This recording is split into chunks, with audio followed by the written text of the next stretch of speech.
కావాలనే మీ కలను నెరవేర్చుకోండి. సంప్రదించండి హెగ్డే ఫెర్టిలిటీ, హైదరాబాద్, తెలంగాణ. సో 9 ఏళ్ల పాటు, ఆల్మోస్ట్ 7 నుండి 9 ఏళ్ల పాటు మీరు గురువు దగ్గర ఉండి కేదార్నాథ్లో ఆ స్వామివారిని స్వయంగా పూజ చేసుకున్నారు కదండి. సో కేదార్నాథ్ అనేది జీవితంలో ఒక్కసారైనా వెళ్ళాలి అని అనుకుంటూ ఉంటాం. అలాంటి కేదార్నాథ్ గురించి ఎన్నో గొప్ప విషయాలు వింటాము. అలాగే కొన్ని విషయాలు నిజమా అవునా అనిపిస్తాయి. అలాంటి విషయాల్లో ఒకటి, కేదార్నాథ్ అనేది అసలు ఇప్పటిది కాదు. మనకి ద్వాపర యుగం గురించి తెలుసు, పాండవులు వెళ్ళారు కేదార్నాథ్కి, ఆ శివుడు ప్రత్యక్షమయ్యాడు అనే విషయం తెలుసు.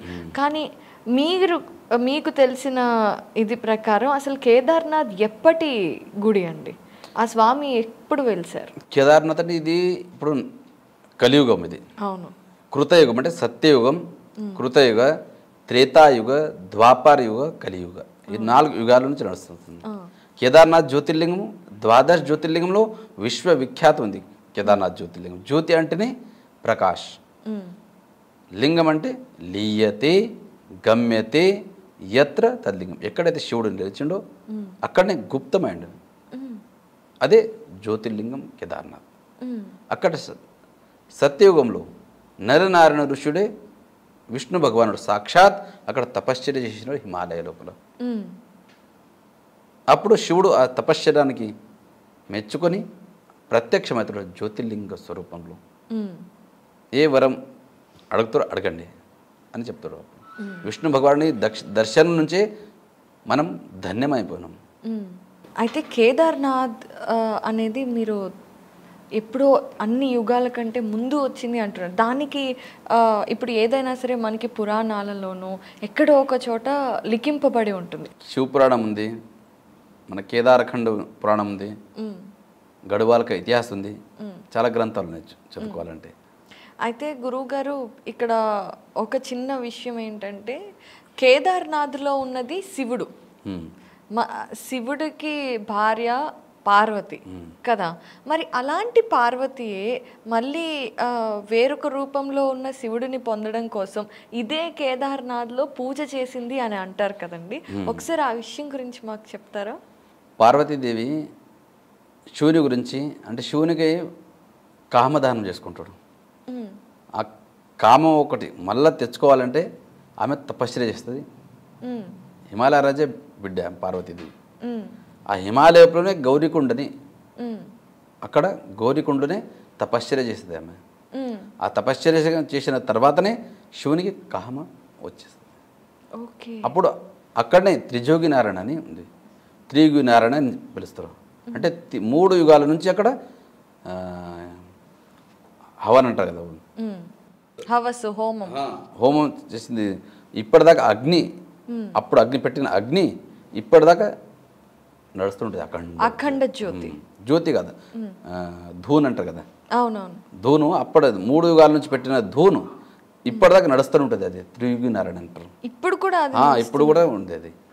అంటే అక్కడ శివ పార్వతి పెళ్ళైన స్థలం. అక్కడ కామం వచ్చిన తర్వాత శివ పార్వతి వివాహం జరిగింది. త్రియోగి నారాయణ అని, త్రిజోగి నారాయణ అంటారు, త్రియుగి నారాయణ అంటారు. 3 యుగాల నుంచి అక్కడ పెళ్ళైన స్థలం శివ పార్వతులది. అలాగే పార్వతీ అమ్మ పూజ చేసి తపస్సు చేసుకున్న కుండు కూడా ఉంది అన్నారు కదా. అక్కడ ఎప్పుడు నీళ్లు ఎప్పుడు వేడిగానే ఉంటాయి. అసలు అంత చల్లటి పర్వతాల మధ్యలో ఉన్న నీళ్లు ఎక్కడి నుండి వేడిగా అవుతున్నాయి కూడా తెలియదండి. దాది అంతమే తెలియదు. శివుని లీల అనంతం ఉంది, అదంతా శివుని లీల. అందుకే చెప్తారు శివునికి ఇడిచి శక్తి లేదంట, శక్తి కిడిచి శివుడు లేడంట. అందుకే చెప్తారు వాగర్త వివ సంపృక్తో వాగర్త ప్రతిపత్తయే జగత పితర వందే పార్వతీ పరమేశ్వర. జగం యొక్క పార్వతి మత పరమేశ్వరు, వాళ్ళే మాతా పితలంట. వాళ్ళ శక్తి అనంతం ఉందంట వాళ్ళ లీలలో. అది ఆ లీల ఎక్కడ ఉందో కనిపెట్టడం చాలా కష్టం, కానీ వేడిలో వచ్చేది ఖచ్చితం అక్కడ. ఎప్పుడు అన్న ఇంత ప్రళయం అయితే అక్కడ వేడి నీళ్ళతో ఎక్కడ డిస్టర్బ్ కాలేదా, మళ్ళీ అదే స్థలంలో వేడి నీళ్ళు వస్తూనే ఉంటాయి గౌరీకుండ లోపల. కేదార్నాథ్ 12 జ్యోతిర్లింగాలు కానివ్వండి, 4 ధామ్ యాత్రలో కానివ్వండి, ఖచ్చితంగా చూసి ఉండాల్సిన తీర్థం అది. అంతటి ప్రాచుర్యం పొందడానికి ఈ 12 జ్యోతిర్లింగాల యొక్క విశిష్టత గురించి, అలాగే కేదార్నాథ్లో ఎప్పుడైనా మనకి లింగం అనేది ఒక స్ట్రక్చర్లో ఉంటుంది, కానీ కేదార్నాథ్లో మాత్రం ట్రయాంగిల్ షేప్లో ఉంటుంది, త్రికోణం షేప్లో. దాని గురించి ఒకసారి తెలియజేస్తారా? అంటే శివుడు కేదార్నాథ్లో ఉంటే పంచముఖ పరమేశ్వరుడు శివుడు. శివుడు హిమాలయాలో వచ్చేస్తారు. అక్కడ గుప్త కాశీ అంటే 3 కాశీలు, బనారస్ కాశీ, ఉత్తర కాశీ, గుప్త కాశీ. బనారస్ కాశీ నుంచి బయలుదేరుతారు పంచపాండవులకు. ఎందుకంటే వాళ్ళకు బ్రహ్మహత్య, గురుహత్య, గోత్రహత్య శ్రాపాలు తగులుతాయి కదా. ఆ శ్రాప విమోచన గురించి హిమాలయాలో వస్తారు పంచపాండవులు. అయితే శివుడు వాళ్ళకి దర్శనం ఇచ్చాడు. దర్శనం ఇచ్చాడు ఉంటే ఎక్కడో ఇచ్చేస్తుండేది, కానీ వాళ్ళకి పరీక్ష తీసుకోవాలని వాళ్ళ పరీక్షల గురించి అక్కడ హిమాలయం వచ్చేస్తారు. కానీ శివుడు ఒకటే స్థలంలో దర్శనం ఇయ్యడు. బనారస్ కాశీ నుంచి ఉత్తర కాశీ వస్తారు శివుడు, ఉత్తర కాశీ నుంచి గుప్త కాశీ వస్తారు. గుప్త కాశీ వచ్చిన తర్వాత అక్కడే పంచపాండవులు వస్తారు. వచ్చిన తర్వాత శివుడు అక్కడ గుప్తం అవుతాడు, కనిపించాడు అప్పుడు గుప్తం అవుతాడు. అందుకే అక్కడ గుప్త కాశీ అని పేరు పడుతుంది. అక్కడ విశ్వనాథ్ దేవస్థానం ఉంది, అక్కడ స్వయంభు శివలింగం. ఎందుకంటే శివుడు ఎక్కడ నిలిచి అక్కడనే లీనం అంటే గుప్త అవుతాడు. అదే శివలింగం ప్రకటమైంది అక్కడ. దీనికి శివునికి ఆకారం ఉకారం ఏది లేదు, బొల్లాత నిరాకారుడు.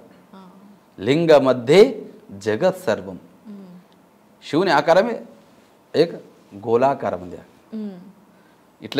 ఇట్లనే ఉన్నాడు శివుడు, అట్లనే ఉన్నాడు మన ఊహించే శాస్త్రాల్లో చదివిన మట్టుగా మనం ఆకారం తీసే శివుంది. జటాధారి, త్రిశూల్ధారి ఏమైనా చెప్తుంటాం కదా, అట్లనే మనం చిత్రీకరణ చేస్తాం. కానీ శివుని చూసిన వాళ్ళు ఎవరు లేరు. అని శివుడికి ఆకారమే లేదు, నిరాకారుడు. లింగ రూపమే ఎక్కడైనా. అక్కడ గుప్తం అవుతాడు గుప్త కాశీ లోపల. అందుకే గుప్త కాశీ అంటారు. అక్కడవి మణికర్ణ కుండు ఉంది. గంగా యమున పారుతుంటుంది ఎప్పుడు ధార. అక్కడ ఆ శివుని ఇచ్చ అయితే ఉండేది అక్కడ దర్శనమిచ్చేది. అయితే పార్వతి ఇచ్చ నుంచి అక్కడ అర్ధనారీశ్వర రూపంలో దర్శనమిస్తారు. ఆ సగం పార్వతి సగం శివుని రూపంలో దర్శనమిస్తే పాండవులకు. అప్పుడు ఇచ్చి అక్కడ గుప్తం అవుతాడు శివుడు. ముంగడు అట్లనే హిమాలయంలో వెళుతుంటాడు శివుడు. కానీ ఎప్పటిదాకా శివుని దర్శనం కాదు, వీళ్ళ శ్రాపం పాప విమోచనం అయ్యేది చాలా కష్టం ఉండే పంచపాండవులకు. ఎందుకంటే దర్శన స్పర్శనశ్చైవ, ఎవరిదైతే దర్శనం అవుతుందో వాళ్ళ శరీరం పవిత్రమవుతుంది. పాపాలను తెలిసి తెలియని పాపాలన్నీ తొలగిపోతాయని చెప్తారు. అట్లాగే పంచపాండవులకు బ్రహ్మహత్య, గురుహత్య, శ్రాపం విమోచన కావాలంటే శివుని దర్శనం అత్యంత అవసరం ఉండే వాళ్ళకి. దర్శనం శివుని దర్శనం ఎప్పటిదాకా కాదో వాళ్ళది మోక్షం లేకుండే. అందుకే శివుని దర్శనానికి హిమాలయాలు వస్తారు. కానీ శివుడు బర్రె రూపంలో తిరుగుతుంటాడు హిమాలయ లోపల. ఎన్నో బర్రెలు, దాంట్లో శివుడు ఒక బర్రె రూపం వేషం వేసుకొని తిరుగుతుంటాడు. కానీ పంచపాండవులకు గుర్తుపట్టేది చాలా కష్టమవుతుంది. చాలా మంది ఆవు రూపంలో తిరిగాడు. భయస్ అంటే బర్రె రూపమే అది. ఇక చెప్పడానికి మంచిగా ఉండదని కొంతమంది ఆవు అంటారు, కానీ భయస్ రూపం అంటారు. అక్కడ బర్రె రూపంలో రూపంలో తిరుగుతుంటారు. ఎన్నో బర్రెలు ఉంటాయి, దాంట్లో శివుడు ఒకడు. మీరు సుమేర్ పర్వతం అనే 2 పర్వతాలు ఉన్నాయి అక్కడ. 2 పర్వతాల మీద కాలు పెట్టి భీముడు ఎందుకు బలవంతుడు, ఆయన బలవానుడు, బుద్ధిమాన్, శక్తిమాన్ అన్నిడు భీముడు. అప్పుడు ఆయనకు సూచిస్తుంది మీరు సుమేర్ పర్వతం పైన ఆగి అన్ని బర్రెల కింది నుంచి పంపిస్తారు అందరు. కానీ శివుడు దేవాదిదేవ్ మహాదేవుడు. ఆయన కింది నుంచి కొంచెం పోతాడు, ఆయన వేరే తోవలో పోతుంటాడు. అప్పుడు భీమునికి అర్థమవుతుంది శివుడు ఆయననే, వేరే తోవ పట్టుకుని పోతుండు కదా, ఆయననే ప్రత్యేక శివుడని వెనకబోయి పట్టుకొని పోతాడు భీముడు. అప్పుడు శివుడు ముఖభాగం కింద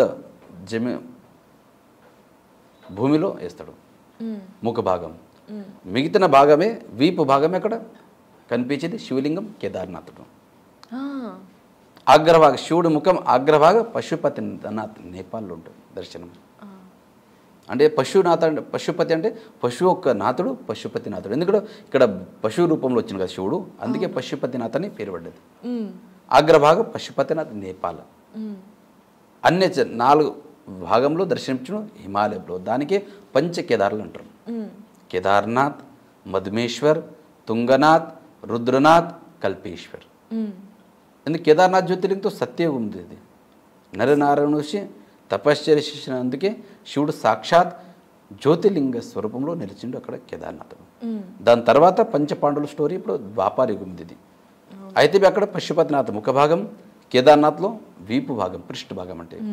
రెండవ కేదార్నాథ్ మధుమేశ్వర్లో మధ్య భాగం అంటే నాభి స్వరూపంలో. ఇక నాభి స్వరూపంలో పూజ అవుతుంది మధుమేశ్వర లోపల. ఎందుకంటే మదనాంతక భక్తవసల, మన శరీరంలో కామ క్రోధ మద మత్సర దమ అహంకారం ఏముంటుంది కదా, అవన్నీ తొలగించేదే రెండవ కేదార్నాథ్ మధుమేశ్వరుడు అంట. అక్కడ మధ్య భాగం దర్శనం అవుతుంది అక్కడ స్వయంభూ శివలింగానికి. మూడవ కేదార్నాథే తుంగనాథ్, అక్కడ హృదయం అని భుజం, అక్కడ దర్శించిన శివుడు. అక్కడ హృదయంది భుజంది పూజ అవుతుంది. రుద్రనాథ్ లోపల నేత్రముఖ మండలం, కల్పేశ్వర్ లోపల జట, కేదారం మధ్యమం తుంగం తథా రుద్రాలయం ప్రియం కల్పకం చ మహాదేవం సర్వపాప ప్రణాశనం. ఎవరైతే 5 క్షేత్రాల దర్శించుకుంటారో తెలిసి తెలియని పాపాలన్నీ తొలగిపోతుంటాయి. ఎట్లా? అన్యక్షేత్రే కృతం పాపం కేదార క్షేత్ర వినిశ్యతే, కేదార క్షేత్ర కృతం పాపం వజ్రలేపు భవిష్యతి. తెలిసి తెలియని తప్పులన్నీ ప్రతి ఒక్కరు చేయాలని పడుతుంది. తప్పు చేయని వాళ్ళు లేరు. ఏదో ఒక తప్పు జరుగుతుంది. అవన్నీ తప్పు చేసిన పాపాలన్నీ తొలగిపోవాలంటే ఈ పుణ్యక్షేత్రాలకు పోవాలంట. అలా కేదార క్షేత్రానికి ఒకసారి వచ్చి దర్శించుకుంటే అన్ని పాపాలు తొలగిపోతాయి. పవిత్రంతే వితతం బ్రహ్మణస్పతి, అన్ని పవిత్రమైతే మనం. అందుకే ప్రతి ఒక్కరు పంచపాండవులు కానీ ఆ పరంపర పంచపాండవులు చేసి ఉంచారు. కానీ ఇప్పుడే ప్రత్యక్ష భక్తులు వచ్చి క్రమంగా కేదార్నాథ్, మధుమేశ్వర్, తుంగనాథ్, రుద్రనాథ్, కల్పేశ్వర్ ఇవి దర్శించుకుంటే అన్ని పాపాలు తొలగిపోతాయని అక్కడ ప్రత్యక్షం వచ్చి దర్శించుకుంటారు. ఎవరికైతే పంచక్షేత్రాలని దుర్గమ స్థలాలు ఉన్నాయి, అన్నీ నడుచుకుంటూ పోవాలి పడుతుంది. అందరు పోయే అవకాశం తక్కువ ఉంటుంది. అందుకే ప్రత్యక్షంగా అక్కడ పోయి దర్శించుకోగలగకపోతే మన పంచకేదార్ గద్య స్థలం అంటే ఎప్పుడైతే కేదార్నాథ్ తలుపులు క్లోజ్ చేస్తామో మూసేస్తామో 6 నెలల తర్వాత క్లోజ్ చేస్తాం. అది ఓపెన్ అయిన తర్వాత క్లోజ్ చేసిన తర్వాత 4 రోజులు శోభయాత్రలో పల్లెకి ఉత్సవం జరుగుతుంది అక్కడ కేదార్నాథ్ నుంచి. అప్పుడు వచ్చి కేదార్నాథ్ ప్రత్యక్ష మూర్తులు, పంచముఖ విగ్రహం ఉంటుంది, శక్తి మూర్తి అంటారు, భోగమూర్తి అంటారు. అవన్నీ తీసుకొచ్చి మన పంచకేదార్ గద్య స్థలం ఓంకారేశ్వర మందిర్, రాజా మహందాతుడు ఉజ్జయిని రాజా మహందాతుడు. అక్కడ మన వైరాగ్య పీఠం అంటారు. ఇప్పుడు 5 పీఠంలు అని చెప్పాను కదా శైవ పరంపరలో. 5 పీఠంలో ఇది 3వ పీఠం వైరాగ్య పీఠం. దానికే ఊషామఠం అంటారు. ఇప్పుడు వర్తమానంలో ఊఖీమఠం అంటారు. ఊఖీమఠం. అక్కడ ఓంకారేశ్వరి దేవస్థానం ఉంది. పంచకేదార్ గద్య స్థలం అంటారు. అక్కడ 5 కేదార్ గద్య స్థలం అంటే 6 నెలలు క్లోజ్ అవుతాయి కదా దేవస్థానాలు. 6 నెలల పూజలు నెరవేర్చేదే ఇక్కడ మన ఊఖీమఠం లోపల ఓంకారేశ్వర టెంపుల్ లోపల. ఎందుకంటే షడ్ మాసే దేవతు పూజ, షడ్ మాసే మానవ స్థిత. 6 నెలలు ప్రత్యక్షంగా మానవులే పూజిస్తారు. అక్కడ ప్రధాన అర్చకులే కానీ భక్తులే కానీ వేద పండితులే కానీ ప్రత్యక్షంగా 6 నెలలు నెరవేరుస్తారు అక్కడ పూజలు. అక్కడ 6 నెలల తర్వాత క్లోజ్ అవుతుంది కదా యోగ సమాధి అంటారు, భస్మ సమాధి అంటారు, భస్మ పూజన అంటారు. ప్రత్యక్షంగా శివునికి యోగ సమాధిలో కూర్చోబెట్టి భస్మ పూజన చేసి విశేష ఆరతులు చేసి అఖండ జ్యోతి వెలిగించి తలుపులు మూసేస్తారు కేదార్నాథ్ ఆలయంది. 6 నెలల తర్వాత తెరిచిన తర్వాత అది అఖండ జ్యోతి అలాగే వెలుస్తుంటుంది. అసలు అంత చలిలో అలాంటి మనుషులు కూడా గడ్డలు కట్టుకుపోయేంత చలిలో ఆ అఖండ జ్యోతి అలాగే వెలిగి ఉండడానికి గల కారణాలు ఏంటి? కారణాలంటే 6 నెలల్లో దేవతలే పూజ చేస్తారు ప్రత్యక్షంగా అక్కడ. అదే కారణం ఒకటి. శివుడు ఎట్లా దేవాదిదేవ్ మహాదేవుడు ఆయన. ఆయన కన్నా సృష్టికర్తనే ఆయన. ఎందుకు? పృథ్వీ, ఆప్, తేజ్, వాయు, ఆకాష్ 5 తత్వాల అధినాయకుడే ఆయన. బ్రహ్మాండ నాయకుడే ఆయననే. అందుకే ఆయనకు ప్రత్యక్ష సేవలు దేవి దేవతలకు యక్ష గంధర్వ కిన్నర్వ ఎన్ని మంది ఉన్నారో మొత్తం అక్కడ పూజింపబడుతారు అక్కడ శివునికి. అందుకే అది అఖండ జ్యోతి ఎలా పూజ చేసి ఉంటుందో అఖండ తాజాగా పువ్వులు పండ్లు అన్నీ 6 నెలల తర్వాత తెరిచి చూస్తే అలాగే వెలుస్తుంటుంది అఖండ జ్యోతి. అది పూజ చేసిన స్వయంభూ శివలింగం. అదే కారణం. అంటే ఇది కొంతమంది అంటూ ఉంటారు, ఎవరైతే దేవుణ్ణి నమ్మరో వాళ్ళు వీళ్ళే పూజారులే అక్కడ 6 నెలలకి సరిపడేట్టుగా ఉంచి వస్తారు, అందుకే ఆ జ్యోతి అలా వెలుగుతూ ఉంటుంది అని అంటూ ఉంటారు. దానికి మీ సమాధానం ఏంటి? నాస్తికులు అంటుంటారు, వాళ్ళకి శ్రద్ధనే ఉండదు కదా. అవును, మనము భావతితే దేవుడు అంటాము. మన భావన ఎక్కడ వస్తుందో అక్కడ దేవుడు ఉంటాడు. మన భావన లేదు అక్కడ వాళ్ళకన్నా ఎట్లా అనిపిస్తుంది? ఎవరు శ్రద్ధాభక్తిని పూజిస్తారో వాళ్ళకి సాక్షాత్ శివుడు ఉన్నది ఒక భావిస్తాం మనం. వాళ్ళకి భావననే ఉండదు అది. నిజమే. అయితే ఇక్కడ ఉత్సవ విగ్రహాలు మీరు తీసుకొస్తారు అని అన్నారు కదండి, 4 రోజుల పాటు అంటే పైన పంచాంగం గురించి ఓపెన్ అయ్యే తలుపులు తెరిచేది మహాశివరాత్రి రోజున మన గద్దె స్థలం ఊఖ్యమఠంలో పంచాంగణన జరుగుతుంది. అక్కడ పంచాంగణన అయిన తర్వాత 3 రోజులు 4 రోజులు ఆ తిథి ప్రకారం నిశ్చయిస్తారు. అక్కడ ఒక్కొక్కసారి 4 రోజులు పడుతుంది కేదార్నాథ్ పోనికి, ఒక్కొక్కసారి 3 రోజులనే పోతాం. అంటే తిథులను బట్టి తిథులను బట్టి ముహూర్తం బట్టి ఆ రోజు బయలుదేరేది ముహూర్తం, అక్కడ తెరిచే ముహూర్తం బట్టి మనం ఇక్కడ బయలుదేరుతాం ఊఖ్యమఠం నుంచి. ఎప్పుడైతే క్లోజ్ అవుతుందో అప్పుడే కేదార్నాథ్ నుంచి పల్లెకి తీసుకొచ్చి ఊఖ్యమఠంలోనే 6 నెలలు పూజిస్తారు. ఇక్కడ ఒకరోజు కింద రాంపూర్, 2వ రోజు గుప్త కాశీ, 3వ రోజు కేదార్నాథ్. ఇట్లా వచ్చే టైంలో మళ్ళీ ఇక్కడ ఊఖ్యమఠం నుంచి బయలుదేరే సమయంలో 4 రోజులు పడుతుంది, ఎప్పుడెప్పుడు 3 రోజులు పడుతుంది. ఒకరోజు ఊఖ్యమఠం నుంచి బయలుదేరుతుంది గుప్త కాశీ, గుప్త కాశీ నుంచి ఫాటా నుంచి గౌరీకుండ్ నుంచి కేదార్నాథ్ ఒకరోజు, 4వ రోజు. 5వ రోజు ప్రొద్దున బ్రాహ్మీ ముహూర్తంన ద్వారం తెలిసి ఉంటుంది. అయితే ఆ దారి అంతా కూడా చాలా కష్టంగా ఉంటుంది కదా, ఎంతో పవిత్రంగా ఉన్న ఆ విగ్రహాలను తీసుకెళ్లే సమయాలలో మీరు అక్కడే ఎన్నో సంవత్సరాల నుండి ఉన్నారు కాబట్టి మీరు చూసిన ఏదైనా దేవలీలలు, ఎందుకంటే ఎన్నోసార్లు ఎన్నో ఆపదలు కలుగుతూ ఉండొచ్చు కానీ దేవుడే కాపాడుతాడు అని అందరూ అంటారు, అలా మీకు విచిత్రంగా దేవుడు ప్రకటితమైన విశేషం ఏదన్నా మాతో చెప్తారు? విశేషమైన శివుని దగ్గర అంత శక్తి ఉంది. 2013 లోపల ప్రళయం అయింది. అవును, కానీ ఎన్నో మంది ఇదే అయిపోయారు, నీళ్ళపాలు అయిపోయారు. కానీ ఎన్నో బిల్డింగ్స్ కూలిపోయినాయి. కానీ ప్రత్యక్షంగా ఆ దేవస్థానంలో చేసే పూజారి మళ్ళా అక్కడ ఉన్న సిబ్బంది మొత్తం అందరికీ శివుడు రక్షించుకున్నాడు. వాళ్ళ ఆస్థ ఏముంది, పూజ విధి విధానం ఎప్పుడూ ఆగలేవు. అవును, ఎంత మంచు పడినా ఏది ఏమైనా తెరిచి ఉన్న 6 నెలలు అసలు పూజ ఆగకూడదు అంటారు. ఆగదు మరి, 6 నెలలు అఖండ పూజ నెరవేరుతుంటుంది. ఎందుకంటే ఊఖ్యమఠం నుంచి బయలుదేరే ముందే ఇక్కడ సంకల్పం చేసే బయలుదేరుతాం. మన గురువుగారు గద్దెకి ఉంది, అక్కడ గద్దె పైన మన గురువుగారు కూర్చొని మన ఆశీర్వాదంతోనే అక్కడ సంకల్పం చెప్పిస్తారు. మనకు సంకల్పం చేసిన తర్వాతనే అక్కడ నుంచి పల్లెకి బయలుదేరుతుంది.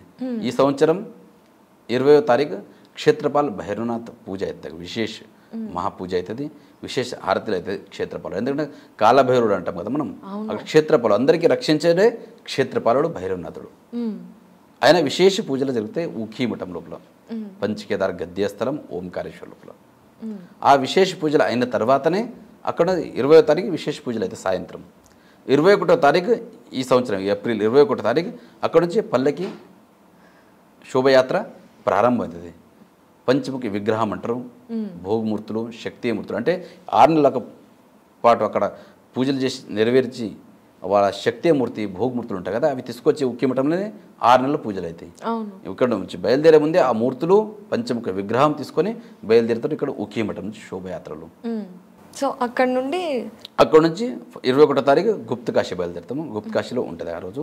22వ తారీఖు ఫాటా, 23వ తారీఖు గౌరీకుండ్, 24వ తారీఖు కేదార్నాథ్, 25వ తారీఖు పొద్దున 6:20 మనం కేదార్నాథ్ ద్వారం ఓపెన్ అవుతుంది.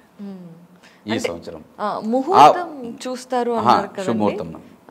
మామూలుగా అంటే ఏదైనా ప్రత్యేక ముహూర్తం కానీ అలా ఏమన్నా ఉంటుందా దానికి? ప్రత్యక్ష ముహూర్తం ఏం లేదు, సమయం మంచి సమయం శుభముహూర్తం చూసి ఓపెన్ చేస్తాం. అంటే ప్రతి సంవత్సరం మహాశివరాత్రి రోజునే నిశ్చయిస్తారు అక్కడ ఊఖ్యమఠం లోపల తెరిచేది.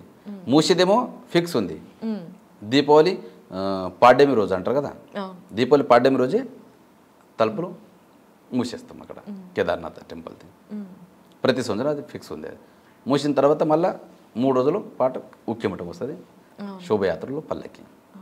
గురుగారు 6 నెలల సమయం గుడి మూసేసిన తర్వాత మళ్ళీ వెళ్ళి తలుపు తెరిచేటప్పుడు ఎవరు వెళ్ళి తలుపు తెరుస్తారు అండ్ వాళ్ళతో పాటు ఎవరెవరు ఉంటారు? లోపల స్వామివారి దర్శనం ఎలా ఉంటుంది? 6 నెలలు దాకా ద్వారం మూసి ఉంటుంది కేదార్నాథ్. అవును. కానీ ఎట్లుంటుందంటే ఒకసారి 6 నెలలు పూజ చేసి వచ్చే సమయంలో చాలా దుఃఖం అనిపిస్తుంది, ఏది విడిచిపడేది. ఎందుకంటే సృష్టికర్తుడే ఆయన, ఆయననే మాకు అన్నీ ఇచ్చే, వరాలు ఇచ్చేది, మనకు సృష్టించేది, మనం చూసుకునేది ఎవరు? శివుడే. కానీ ఆయనకే స్వయం మనం భస్మ పూజన చేసి యోగ సమాధిలో ఉంచి క్లోజ్ చేసుకొని వచ్చేస్తాం కదా, అది వచ్చేటప్పుడు ఎంతో దుఃఖం అనిపిస్తుంది. అదే మళ్ళీ క్లోజ్ ఓపెన్ అయ్యే సమయంలో ఎప్పుడెప్పుడు చూడాలి శివునికి. ఎందుకంటే మనం ఒక సాదా ఒక మనిషికి ఒక 5 నిమిషాలు రూమ్లో పెట్టేసి వస్తే మనకి ఎంత బాధ అనిపిస్తుంది. అయ్యయ్యో, పెట్టి వచ్చేటప్పుడు ఏదో దాంట్లో పెట్టి వస్తాం, పెట్టి వచ్చిన తర్వాత ఎంత బాధ అయిపోతుంది. ఇక మనం ప్రత్యేక శివునికి 6 నెలలు విడిచిపెట్టి మనం వస్తాం కదా, ఎంతో ఇది అనిపిస్తుంది. ఆ తెరిచేటప్పుడు అది ఆనందం అంటే అది చెప్పేదంత ఇది ఉంటుంది, అంత ఆనందం ఉంటుంది. ఆ సమయంలో మన గురువుగారు ఉంటారు అక్కడ సాన్నిధ్యం. గురువారు లోపల ప్రత్యక్షం ప్రతి సంవత్సరం ఏ పూజారి ఉంటారు, ప్రధాన అర్చకులు అంటే ప్రతి సంవత్సరం వేరే వేరే పూజారులు ఉంటారు. ఈ సంవత్సరం మేము ఉంటాం, వచ్చే సంవత్సరం మళ్ళీ వేరే పూజారులు ఉంటారు. 5 పూజారులు మనం: శివశంకర్లింగ్, శశిధర్లింగ్, వాగీశ్లింగ్, గంగాధర్లింగ్, నేను శివలింగ్. ఇలా 5 మంది పూజారులు ఉన్నాం మేము. ప్రతి సంవత్సరం వేరే వేరే పూజారులే అక్కడ శివులు ఉంటారు. ఎందుకు అలా అడగచ్చా స్వామి? ముందు నుంచి పరంపర ఉంది. ఈ ప్రతి సంవత్సరం ఒకటే జాగాలో 5 ఉంటే మనము ఒక్కొక్క సంవత్సరం అట్లా పరంపర ముందు నుంచి వచ్చింది అది. స్వామి అంటే మీరు అర్చకుల పేర్లందరూ చెప్పినప్పుడు కూడా అందరికీ లింగం అనే పేరు ఖచ్చితంగా ఉంది. అది అక్కడ అర్చకత్వం చేసే వాళ్ళందరికీ ఇచ్చే బిరుదా స్వామి? మన గురుగారు ఉంటారు కదా అక్కడ, చల దీక్షా సంస్కారం అంటారు అక్కడ. మన మఠంలో అక్కడ పీఠంలో దీక్షా సంస్కారం ఇస్తారు. చల సంస్కారం అంటే చల అంటే దీక్షా సంస్కారం. ఆ దీక్షా సంస్కారం ముందు ఏ పేరైనా పర్వాలేదు, లింగ ఉపాధి ఉంది. ఇప్పుడు నా పేరు శివలింగ, మీది ముందు నుంచి శివలింగ ఉంది మాది.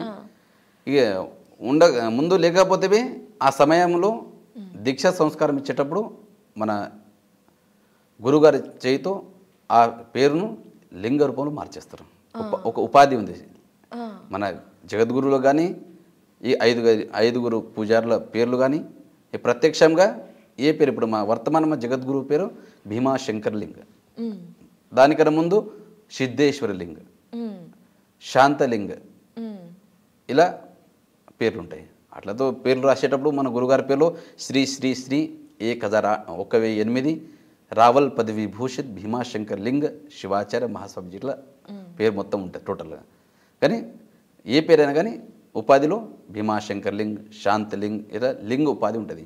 ఇప్పుడు వర్తమానంలో 5 పూజారులు ఉన్నాం. ఇప్పుడు ఈ 5 పూజారుల పేర్లు ఇప్పుడు శశిధర్ లింగ్, శివలింగ్, శివశంకర్ లింగ్, వాగీష్ లింగ్, గంగాధర్ లింగ్, ఇలా పేర్లు ఉన్నాయి వర్తమాన లోపల.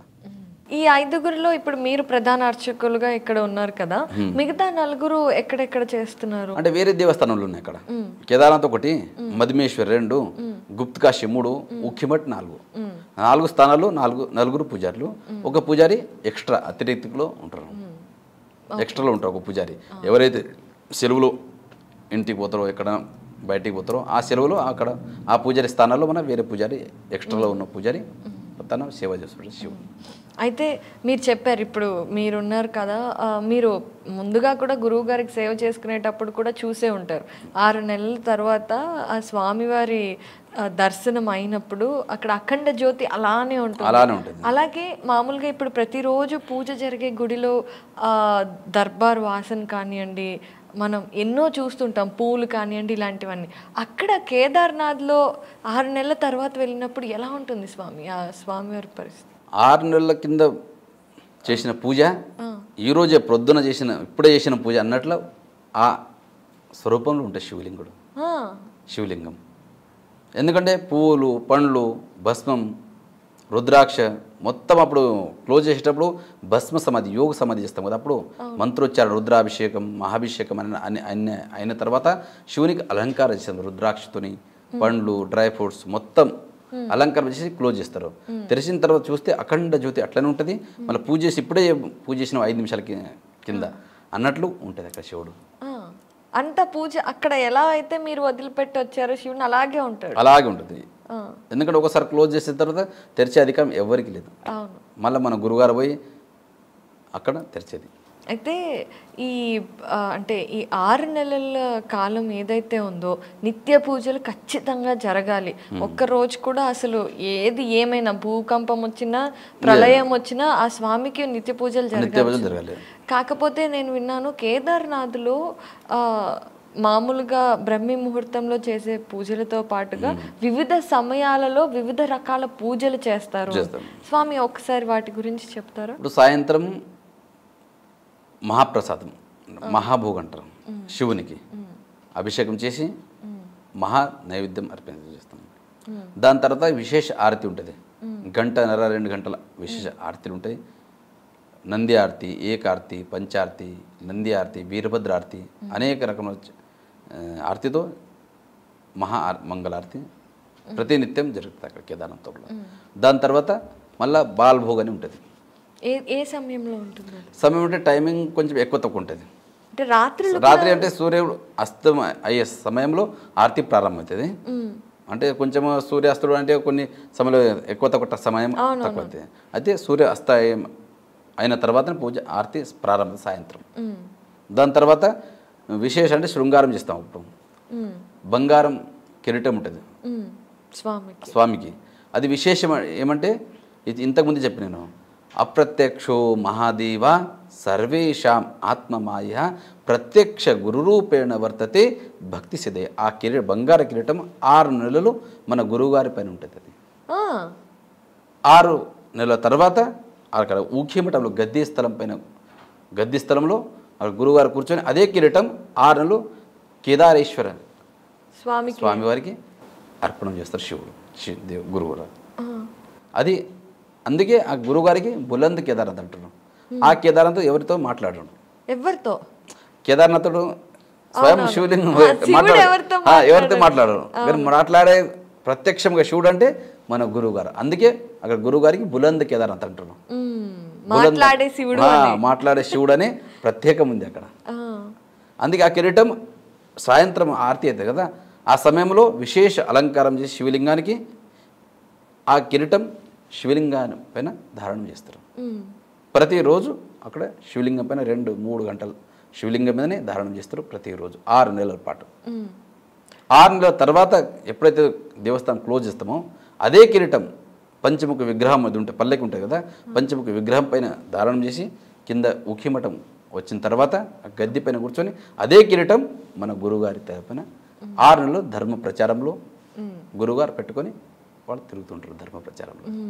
ఇది విశిష్టం అంటే కేదార్నాథ్లో. అంటే రాత్రిపూట కూడా పూజలు చేస్తారు, అర్ధరాత్రుల వేళ అమావాస్య వేళ అని విన్నాం. విశేష ఉంటుంది కదా అక్కడ, విశేష పూజ ఉంటారు ప్రతిరోజు. విశేష పూజలు అంటే మన ఆరతి అయిన తర్వాత బాల్భోగం పెడతాం. బాల్భోగం అయిన తర్వాత విశేష పూజలు నెరవేరుతాయి. విశేష పూజలు అంటే ఏం చేస్తారో తెలుసుకోవచ్చు? విశేష పూజలు అంటే రుద్రాభిషేకం, షోడశోపచార, మహాభిషేకం, ఇట్లా వేరే వేరే ఉంటాయి. ఇవన్నీ అంటే 11 సమయంలో అర్ధరాత్రి సమయంలో అంటే టైమింగ్ కొంచెం ఎక్కువ తక్కువ ఉంటుంది. ఒక్కొక్కసారి 10 గంటల తర్వాత స్టార్ట్ అవుతాయి విశేష పూజలు, ఒక్కొక్కసారి 2 గంటల తర్వాత స్టార్ట్ అవుతాయి. టికెట్లు బుక్ చేస్తారు ఆన్లైన్ లోపల కొన్ని మంది విశేష పూజలు, కొన్ని మంది అక్కడ బుక్లో చేస్తారు ఆఫీస్లో. అది విశేష పూజలు తర్వాత జరుగుతుంటాయి రాత్రి అంతా. మొత్తంగా పూజలు 24 గంటలు తెరిచి ఉంటుంది కేదార్నాథ్. ఎక్కువ తక్కువ అంటే అన్ని ఎంత పబ్లిక్ ఎక్కువ వస్తారో అంత స్టార్ట్ ఉంటుంది. మరి స్వామికి కాస్త అంటే మామూలుగా మనకి ఏ దేవుడికైనా కూడా కాస్త రెస్ట్ ఇవ్వాలి అని అనుకుంటాం కదా, అలా మనం అనుకుంటాం కానీ శివునికి అవసరం లేదు కదా రెస్ట్. శివుడు ఎప్పుడూ రెస్ట్ చేయడు, విశ్రాంతిలో ఉంటాడు. విశ్రాంతిలో ఉంటే ఈ సృష్టి ఏమవుతుందో తెలియదు. శివునికి మనం అనుకుంటాం కానీ ఆయననే సృష్టికర్త. ఆయన ఒక్క నిమిషం కళ్ళు మూస్తే మనకి ఇది మొత్తం సృష్టి ఏమవుతుందో ఎవరికి తెలియదు. అందుకే మనం అనుకుంటాం, మనం ఒక భావన, మనం కానీ శివుడు ఎప్పుడూ సుఖంగా ఉండలేడు. అన్ని సర్వే జన సుఖినో భవంతు, అందరి సుఖం కోరేదే శివుడు. అయితే స్వామి మీకు కేదార్నాథ్లో ఇలా 24 గంటల పూజలు ఇవన్నీ ఉంటూ ఉంటాయి కదా, అక్కడ ఉండే అర్చకుల విధి విధానాలు ఎలా ఉంటాయి? మీకుండే నియమాలు నిబద్ధతలు ఏంటి? నిబంధనలు అంటే అక్కడ ప్రతిరోజు సమయం ఉంటుంది. రుద్రాభిషేకం, మహాభిషేకం అంటే నమక్ అని చమక్, పురుషోక్త, శ్రీ సూక్త, శివాష్టోత్తర శతనామావళి, ఇట్లా వేద లోపల రుద్రాభిషేకం ఉంటుంది. విశేష పూజలు ఉంటుంది. ప్రతి నిత్యం పొద్దు నుంచి ధర్మ దర్శనం అంటే యాత్రికులకు భక్తులకు అందరికీ సమానంగా దర్శనం ఉంటుంది. విశేషాలు అంటే సాయంత్రం నుంచే ప్రారంభమవుతుంది. విశేష పూజలు, విశేష ఆరతిలు. విశేష ఆరతి సమయంలో 3 గంటలకు దేవస్థానం క్లోజ్ అవుతుంది. క్లోజ్ అయిన తర్వాత లోపలంతా క్లీన్ చేసుకుంటారు దేవస్థానం. దాని తర్వాత మన ప్రధాన అర్చకులు ఎవరే ఉంటారో అక్కడ దేవస్థానంలో పోతారు. పోయిన తర్వాత దేవునికి నైవేద్యం అర్పిస్తారు. నైవేద్యం అర్పించిన తర్వాత అభిషేకం, రుద్రాభిషేకం చేసిన తర్వాత నైవేద్యం అర్పించిన తర్వాత శివలింగానికి శృంగారం చేస్తాం. మొత్తం పూల మాలతో, బంగారం కిరీటంతో మొత్తం అలంకారం చేసి మన రూమ్కి వచ్చేస్తాం మనం. ఎందుకంటే అక్కడ మనం భోజనమే ఒకటే టైం చేసేది. పొద్దున భోజనం చేయము. స్వామివారికి నైవేద్యం పెట్టందే మనం భోజనం చేసే పరంపర లేదు అక్కడ. శివునికి ఎప్పుడైతే భోజనం అర్పిస్తామో అక్కడ అప్పుడే మనం భోజనం స్వీకారం చేయాలి. ఇట్లా పరంపర ఉంది ముందు. అక్కడ భోజనం స్వీకరించేది ప్రసాదం ఒకటే టైం, సాయంత్రం. అది శివుని విశేష పూజలు, రుద్రాభిషేకం, మహాభిషేకం అయిన తర్వాత దేవునికి భోగం నైవేద్యం పెట్టి వచ్చిన తర్వాత మన రూమ్కి వచ్చిన తర్వాత మనం ప్రసాదం తీసుకొని మళ్ళీ తర్వాత ఆరతికి వస్తాం దేవస్థానంలో. విశేష ఆరతి అంటే సాయంత్రం 1:30-2 గంటల విశేష మంగళారతి అవుతుంది. అర్ధరాత్రి. దాని తర్వాత స్పెషల్ దర్శనం అయితే స్టార్ట్. లోపల ఎవరికి గర్భగృహంలో ఎవరికి ఇడవరు. అప్పుడు మళ్ళీ అలంకారం తీసిన తర్వాతే మళ్ళీ మనం బాల్భోగని మళ్ళీ దేవస్థానంలో వెళ్తాం. దాని తర్వాత బాల్భోగ పెట్టిన తర్వాత అభిషేకం చేసిన తర్వాత బాల్భోగం అయితే ఉంటుంది. అది అయిన తర్వాత మళ్ళీ విశేష పూజలు ఆరంభమవుతాయి. విశేష పూజలు మనం ఉండవు, వేరే వేద పండితులు ఉంటారు, వాళ్ళ విశేష పూజ ఆరంభిస్తారు. అక్కడ ముఖ్యమైన ఆరతులు, ఆ తర్వాత నైవేద్యాలు, అభిషేకాలు అర్ధరాత్రి పూట జరిగే వీటన్నిటికీ మాత్రం మీరు ఉంటారు. అయితే స్వామి అసలు పరమశివుడిని అంత దగ్గరగా 1 సంవత్సరం పాటు ఉండటం కానివ్వండి, ఆయనకు అర్చన చేయటం కానివ్వండి, అసలు శివుడితో ఉన్నట్టే కదా. మరి మీకు ఎలా అనిపిస్తుంది? అక్కడ 6 నెలలు గడపాలంటే 6 రోజులు గడిపినట్లు అనిపిస్తుంది మాకు. ఇదే ఒక ప్రమాణం మనకు. ఎందుకంటే 2022 లోపల నేను 2వ కేదార్ మధుమేశ్వర్లు ఉంటాను. 6 నెలల పాటు అక్కడ ఉంటాం. కానీ మనకి ఏమనిపించలేదు. ఇక్కడ ఇంత దూరంలో ఉన్నాం కదా, నెట్వర్క్ లేదు, అక్కడ ఏం లేదు, అక్కడ ఏమనిపించదు శివుని దగ్గర. అక్కడ ఆ భావన రాదు. నేను ఒక్కనే ఉన్నా కదా ఇక్కడ అని. అక్కడ ఒక్కళ్ళే ఉన్నారు. ఒక్కనంటే మిగతా వాళ్ళు ఉంటారు కానీ చాలా తక్కువ. కేదార్నాథ్ ఉన్నట్ల పబ్లిక్ అక్కడ ఎక్కువ ఉండదు మధుమేశ్వర్ లోపల. అయితే ఆ భావనలు రాదు. ఆ పూజ విధి విధానంలో మగ్నం అయిపోతాం అక్కడ. మగ్నమైన తర్వాత ఈ పగలైన తర్వాత రాత్రి అయిన తర్వాత పగలు ఎట్లా వస్తుందో తొందరగా వచ్చేస్తా అప్పుడే. ఆ సమయం తెలియదు అక్కడ. అట్లుంటుంది. ఆ చలి ఏమనిపేది అక్కడ వాతావరణం చూసి ఏమనిపేది అక్కడ. అక్కడ ఏం అనిపించదు మాకైతే. అనుభవం ఒకటి. ఇప్పుడు ఈ సంవత్సరం కేదార్నాథ్లో ఈ అనుభవం మళ్ళీ వచ్చిన తర్వాత మీకు చెప్తాను. ఇక మధుమేశ్వర్లు ఉంటే అక్కడ అనుభవం అని చెప్పిన. ఎవరంటారు అక్కడ మధుమేశ్వర్ ఎట్లా ఉంటారు మీరు అని అంటుండే. మాకు ఏమనిపేది. 6 నెలలు ఎట్లా గడిపినామో మనకి తెలియదు అక్కడ. అట్లా అయింది. ఇప్పుడు కేదార్నాథ్ ఇప్పుడు ఈ సంవత్సరం ఉన్నా ఈ సంవత్సరం ఎట్లయితే మేము వచ్చిన తర్వాత మీకు చెప్తాం. తప్పకుండా మేము ఎదురు చూస్తూ ఉంటాము. అయితే కేదార్నాథ్ విషయానికి వస్తే మనం ఎట్లా అయితే అక్కడ ఎక్కువగా ప్రళయాలు ఇలాంటివి జరుగుతూ ఉంటాయి కదా. కొంతమంది అంటూ ఉంటారు పరమశివుడు స్వయంగా వెలసిన ప్రదేశం అది, అక్కడే ఆయన నడియాడుతూ ఉంటారు, అలాంటి చోట ప్రళయాలు రావటం ఏంటి అని ప్రశ్నిస్తూ ఉంటారు. వీళ్ళకి సమాధానం ఏం చెప్తారు గురువు గారు? సమాధానం అంటే మన భారతీయ సంస్కృతి ఏముందంటే మంచి నడక, శుద్ధ భావన ఇవి ఉండాలి. మనం యాత్రలో పోతాము, చెప్పడానికి యాత్ర, చేసేది మరొకటి. ఎందుకంటే మన సంస్కృతి ఏముంది, భారతీయ సంస్కృతి అన్ని దేశాల కన్నా మన భారతదేశం ఎందుకు ముంగట్టున్నదంటే మన సంస్కృతి, సంస్కారం, పరంపర దీని గురించే ప్రాముఖ్యత ఉందనే మన భారతదేశం విశిష్ట ఉంది. అవును. మిగతా దేశాల్లో ఏం దొరకాయి మీకు? ఆస్థ అనేది దేవుని మీద ఆస్థ ఉన్నదే మన భారతదేశం. అది ఉంచుకుంటే మనకు ఇదన్నీ ఏం కష్టాలు ఏవి రావు. మనకి మంచిగా కష్టాలు వద్దు, సుఖంగా ఉంచాలంటే మీకు దేవునికి ఎవరు జ్ఞాపకం చేయరు. ఇంత పెద్ద శరీరం మనకు శివుడు ఇచ్చిండు, కళ్ళు ఇచ్చిండు, చెవులు ఇచ్చిండు, నోరు ఇచ్చిండు, చెయ్యిలు ఇచ్చిండు. మనం చేసే ఎందుకు ఇచ్చిండు? మంచి పని చేయాలి, మంచి సంస్కారం, పూజ, జపం, తపం చేయాలంటే ఈ నోరు ఇచ్చిండు. కానీ ఇవి చేయం మేము, ఏదేదో మాట్లాడతాం కానీ శివుని నామస్మరణ చాలా తక్కువ చేస్తాం. కేదార్ అంటేనే కే అంటేనే స్వర్గం, దార్ అంటేనే దర్వాజా. స్వర్గం యొక్క దర్వాజా అంటేనే కేదార్నాథ్. ఎందుకంటే సాక్షాత్ స్వర్గారోహణకి పంచపాండవులు పోయిందే అక్కడ హిమాలయం నుంచి. శివుడు దర్శనమిచ్చిందే అక్కడ. సృష్టి అంటే శివుడు, శివుడు అంటే సృష్టి, సృష్టి వేరే లేదు ఇక. అందుకే మన భావనలో శుద్ధతో మనం పని చేస్తే ఇలాంటి పనులు ఏవి కావు. ఇక్కడ వచ్చేసి ఏమేమో చేసుకోవడం అనాహుతులు చేసుకుంటే ఈ ప్రళయం వచ్చేది తప్పదు. ఇది శివుని కంటే అందరికీ ఎందుకు శివుడు అంటే భోలాభి హే బాలాభి హే. శివుడు మంచోళ్ళకు మంచిగా ఉన్నాడు, ఆ సమయం వస్తే ప్రళయం చేసి చూస్తాడు. లయకారకుడు మరి చేసేదాకా మళ్ళీ శివుడు జ్ఞాపకం రాడు. మరి కొంచెం లయ చేసిన తర్వాత ఏమో తప్పు చేసినామని ఒక భావన వస్తుంది.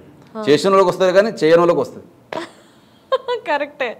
మరి భారతదేశం మనకు సృష్టి ఏదో ఒకటి కారణంగానే మనం ఉంటాం. అదేది సాధు సంతులు చేసిన పుణ్యమే, వాళ్ళ తపస్సు చేసిన పుణ్యమే మనకు పనికిస్తుంది. ప్రళయం వచ్చినప్పుడు కొంచెం రక్షణ చేస్తుంది కదా, వాళ్ళు చేసిన త్యాగమే. త్యాగాన్ పశు పాషాణ పూజతి. త్యాగంలో పశు మరియు రౌతు పూజనీయ అంటారు. అవి త్యాగం చేస్తాయి కదా. పశువు ఇప్పుడు ఆవు త్యాగం చేస్తుంది, అప్పుడు పాలు మేము తాగుతాం. అదే తాగుతుంటే మనం ఎట్లా తీసుకుంటాం? కరెక్ట్. ఎట్లా చెప్తారు. అందుకే శుద్ధ భావన కావాలి. నిశ్చితాత్మ సుఖోదయం. మనం శరీరం, మన చిత్తం, మన మనసు ఏకాగ్రత చేయాలి. చేసుకొని సప్తకోటేషు మంత్రేషు మంత్ర పంచాక్షర మహాన్. 7 కోటి మంత్రాల్లో పంచాక్షరం అనేది శ్రేష్టమంది. నమశివాయ నమశివాయ ఈ మంత్రాలు జపించుకొని ప్రతినిత్యం శుచిర్భూతమై మనం శివుని నామస్మరణ చేస్తే ఈ ప్రళయం రాదు, ఏ బాధలు రావు. నేను చెప్తాను. చాలా బాగా చెప్పారు గురు. అండ్ శివుడు కళ్యాణకారుడు. శివుడు అంటే కళ్యాణకారకుడు. అకళ్యాణం ఎక్కడ చేయడు, అందరికీ కళ్యాణమే భావిస్తాడు.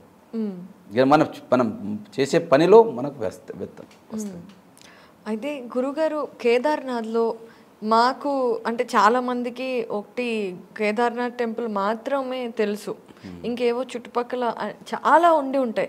ఎప్పుడైనా ఒక చోట ఒక స్వామి ఉన్నారు అంటే చుట్టుపక్కల కూడా చాలా విశిష్టలతో కూడిన ఎన్నో గొప్ప గొప్ప ప్రదేశాలు ఉంటాయి. కేదార్నాథ్లో అలా ఇప్పటి వరకు గోప్యంగా ఉన్న ప్రదేశాలు ఏంటి? ప్రదేశాలు అంటే మొత్తం ఉత్తరాఖండ్ అంటేనే దేవభూమి. ఎక్కడ పోతే అక్కడ దేవతలు నిలిచిన భూమి అది. అందుకే ఉత్తరాఖండ్కు దేవభూమి అంటారు. ఏ భూమికి ఇప్పుడు భారతదేశం అంటుండొచ్చు, కానీ ఆ ఉత్తరాఖండ్ భూమికి ఏమంటారు? దేవభూమి అంటారు.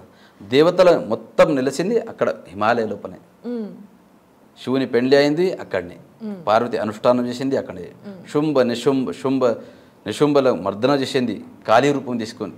ఆ కాళీమఠం బి అక్కడ హిమాలయ లోపలనే. కార్తీక స్వామి తపస్సు చేసింది హిమాలయనే. మొత్తం దేవతల వాసన నివసించింది హిమాలయ రూపం. అందుకే ఆ భూమికి దేవభూమి అంటారు. అందుకే హరిద్వార్కి కూడా హరద్వార్ అంటే శివుని ద్వారం. హరిద్వారం బయలుదేరితే మొత్తం శివుని ద్వారం. అక్కడ మొత్తం ఎక్కడ చూస్తే దేవస్థానాలు, ఎక్కడ చూస్తే దేవతలే. అందుకే దేవభూమి అంటారు. ఒకసారి కేదార్నాథ్ వెళ్ళొస్తే మనది పునర్జన్మ అని చెప్తారు. ఎందుకంటే ప్రతి ఒక్క మనిషి తప్పులు చేస్తారు. తెలిసి తెలియని తప్పులన్నీ ఈ పవిత్ర క్షేత్రం, పుణ్యక్షేత్రం, శైవ పరంపరలో కేదార్నాథ్ యాత్ర అంటేనే విశిష్టత ఉంది. అక్కడ వచ్చి ఒకసారి కేదార్నాథ్ ఆలయాన్ని దర్శించుకుంటే, శిఖరం దర్శనం చేసుకుంటే పునర్జన్మ ఉండదని చెప్తారు. అయితే ఇప్పుడు మీరు అన్నట్టుగా స్వర్గానికి ద్వారమై ఉండొచ్చు, పునర్జన్మ లాంటిది ఒక్కసారి ఆ పరమశివుడి చూపు మన మీద పడితే నిజంగా మీరు అన్నట్టుగా పునర్జన్మే. అయితే అక్కడ మీరు ఇందాకే చెప్పారు అమ్మవారు కాళీమాత రూపంలో అక్కడే ఉన్నారు అనేసి, అది ఎక్కడ ఆ విషయం చెప్తారా? అక్కడ హిమాలయ లోపలనే మన ఊఖీమఠం గుప్తకాశి మధ్యలో కాళీమఠం ఉంది. సాక్షాత్ కాళీ అంటేవి మహాపార్వతిని, లక్ష్మి అంటేవి పార్వతిని, సరస్వతి అంటే పార్వతిని. ఎందుకంటే రూపాలు అనేకులు ఉన్నాయి, వేరే వేరే రూపంలో. శుంభ నిశుంభ మర్దన అంటే సంహారం చేసింది అక్కడనే కాళీమఠం లోపల. నాలుక పెద్ద చేసి ప్రతి ఒక్క రక్తంది ఊరం నాలుకతో సాఫ్ చేసుకుంటా ఆ శుంభ నిశుంభ మర్దనం చేసింది అక్కడ కాళీమఠంలో ఉంది. అక్కడ ప్రతి సంవత్సరం ప్రతిరోజు అక్కడ పూజ జరగదు, శ్రీయంత్రం ఉంటుంది అక్కడ పైన. ప్రతిరోజు శ్రీయంత్రాన్ని పూజ అవుతుంది, కానీ మూర్తి పూజ నవరాత్రి లోపలనే కాలరాత్రి రోజే విశేష పూజలు నెరవేరుతాయి అక్కడ. ఇంకా మిగతా రోజు యంత్రం ఉంది పైన, యంత్రానికి పూజ చేస్తారు. అది కాలరాత్రి రోజే, ఆ రోజు రాత్రినే విశేష మూర్తి పూజ అవుతుంది అక్కడ దేవిది. అది విశిష్టం అక్కడ. ఏ బాధలు ఏ సంకటాలు వస్తేవి అక్కడ వచ్చి ఒక్కొక్కసారి దర్శించుకుంటే అన్ని విఘ్నం దూరం అవుతాయి అని చెప్తారు అక్కడ కాళీమఠంలో. ఆ కాళీమాతను దర్శించుకుంటే చాలామంది అక్కడ మన గ్రామ దేవతలాగానే ప్రతి ఒక్కరు పోయి అక్కడ ప్రత్యక్షంగా పూజలు నెరవేరుస్తారు అక్కడ. నవరాత్రి సమయంలో పోతే పెద్ద ఎత్తున వస్తారు. మరి మిగతా సమయంలో అందరు పోయి దర్శించుకుంటారు. ఏ వాహనం తీసుకొస్తే పెండ్లి అయితే ప్రతి ఒక్కరు అక్కడ కాళీమాతను దర్శించుకొని ముంగడి కార్యక్రమం చేస్తారు అక్కడ. ఓకే గురువుగారు, అయితే ఇంకొక విషయం చాలామంది అడుగుతూ ఉంటారు, కేదార్నాథ్ స్వామి వారికి నైవేద్యాలుగా ఏం పెడుతూ ఉంటారు అనేది చాలామందికి తెలియని విషయం. నైవేద్యాలు అంటే అక్కడ పెట్టేదే అన్నం,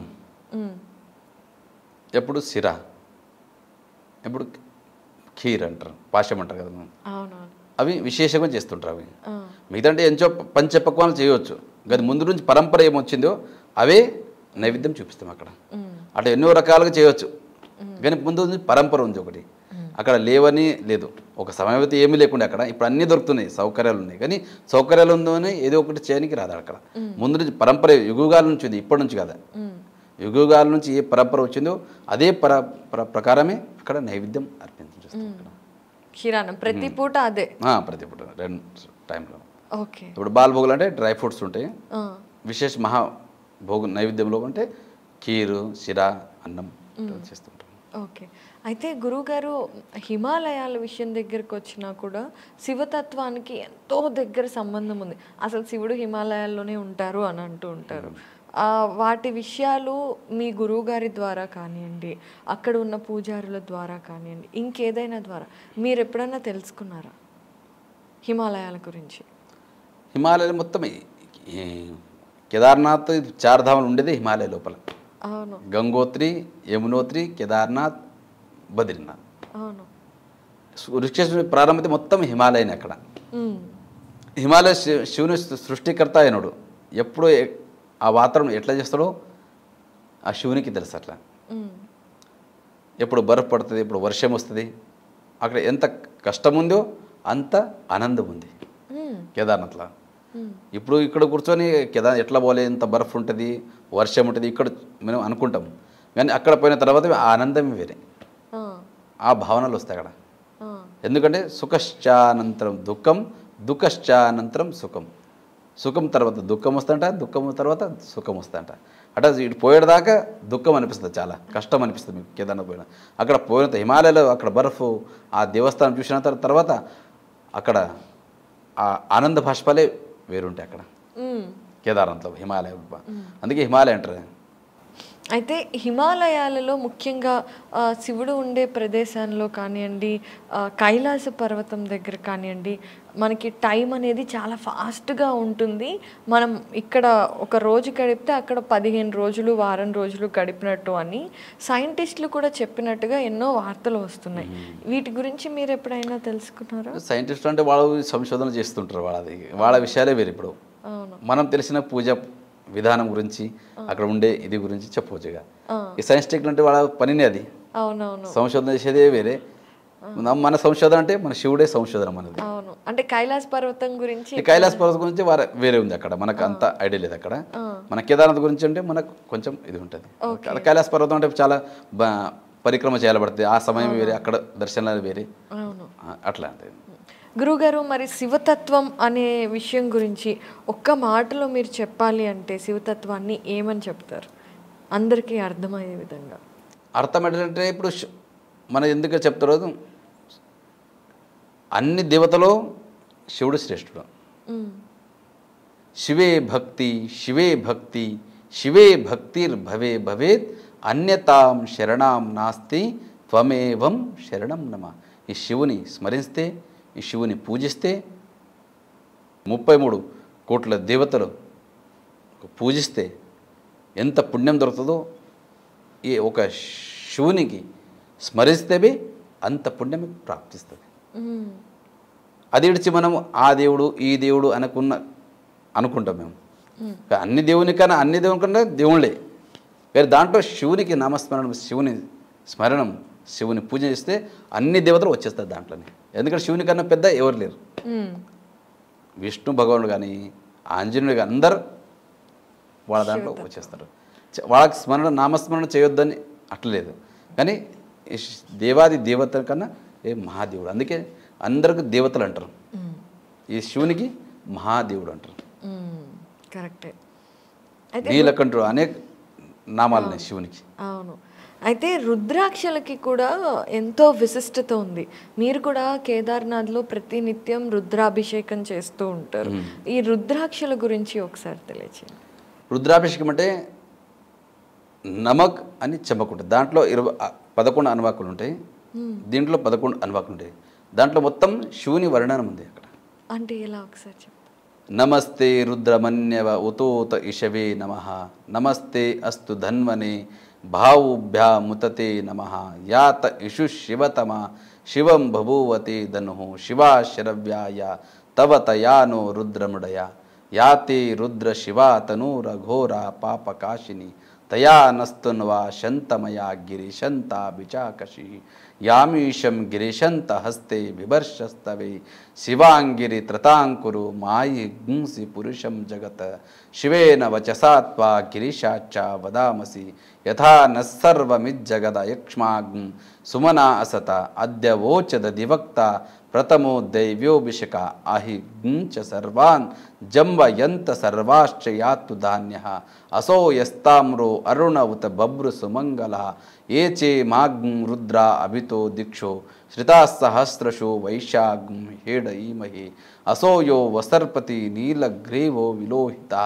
ఉతైన్యం గోపా అదృశ్యన్ నదృశ్యన్ నుదార్య, ఉతైన్యం విశ్వా భూతాని సదృష్టో మృడయాతిన, నమో అస్తు నీలగ్రీవాయ సహస్రాక్షాయ మీడుషే, అథోయే అస్య సత్వానో హంతేభ్యో కరం నమః, ప్రముంచ ధన్వనస్తముభయోరార్త్నియోర్జాం, యాశ్చతే హస్త ఇషవః పరాతా భగవో వప, అవతత్య ధనస్వాగ్ం సహస్రాక్ష శతేషుదే, నిశీర్య శల్యానా ముఖా శివో నస్సు మనాభవ, విజ్జం ధన కపర్ధినో విశల్యో బాణవాగ్ముత, అనేసన్నశేషవ ఆభుహ్రశ్య నిషంగది, యాతే హేతిర్మీడుష్టమహస్తే బభూవతే ధనో, తయాస్మాన్ విశ్వతస్త్వమయక్ష్మయ పరిభుజ, నమస్తే అస్త్వా యుధాయ నాతతాయ దృష్ణవే, ఉభాభ్యాం ముతతే నమో భావుభ్యాం తవదన్వనే, పరితే ధన్వనో హేతిరస్మాన్ రుణక్తు విశ్వతః, అతో యశుదిస్తవారే అస్మన్నిదేహితం, నమస్తే అస్తు భగవన్ విశ్వేశ్వరాయ